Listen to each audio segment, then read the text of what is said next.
नमस्कार मंडळी, कसे आहात? तुम्हाला माहिती आहे अमेरिकेत जरी आपलं स्वतःचं घर असलं तरीही आपल्याला कुठल्याही घरात चेंज करायचं असेल, फ्रंट यार्डला, बॅक यार्डला तुम्हाला कुंपण बांधायचं असेल, फेन्स बांधायची असेल किंवा बॅकयार्डमध्ये काही चेंजेस करून घ्यायचे असतील, पोर्चमध्ये काहीतरी बदलाव आणायचा असेल तर इथे आपल्याला परमिशन घ्यावी लागते, स्वतःचं घर असलं तरी सुद्धा. तर इथे HOA असतं. HOA म्हणजे home owners association.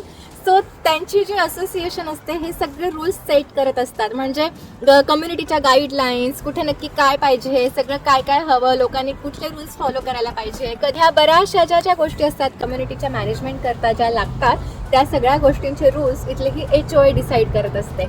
So yes, जेव्हाही आपल्याला असे काही चेंजेस करून घ्यायचे असतील घराच्या बाहेर तर आपल्याला HOAची परमिशन घ्यावी लागते. तर याची कारणं काय? तर एक म्हणजे त्यांना त्यांच्या कम्युनिटीचा लुक मेंटेन करायचा असतो, अशी छान दिसली पाहिजे कम्युनिटी.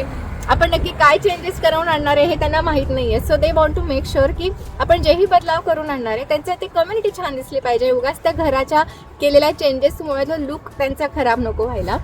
दुसरी गोष्ट म्हणजे इथे रोज पोलीस पेट्रोलिंग करत असतात. सो जेव्हाही आपल्या कम्युनिटीमधून पोलीस कार जाते तर त्यांना आपल्या घराचा व्ह्यू क्लिअर दिसला पाहिजे. आपण जे चेंजेस करणार आहोत किंवा जे समजा आपण फेन्स बांधणार आहोत तर त्यामुळे पोलिसांचा व्ह्यू ब्लॉक तर होणार नाही आहे ना, हे त्यांना आधी कन्फर्म करून घ्यायचं असतं. आणि एकदा ह्या सगळ्या गोष्टी क्लिअर झाल्या तर ते आपल्याला परमिशन देतात. आणि जर ते त्यांच्या गाईडलाईन्समध्ये बसत नसेल तर ते परमिशन देत नाही.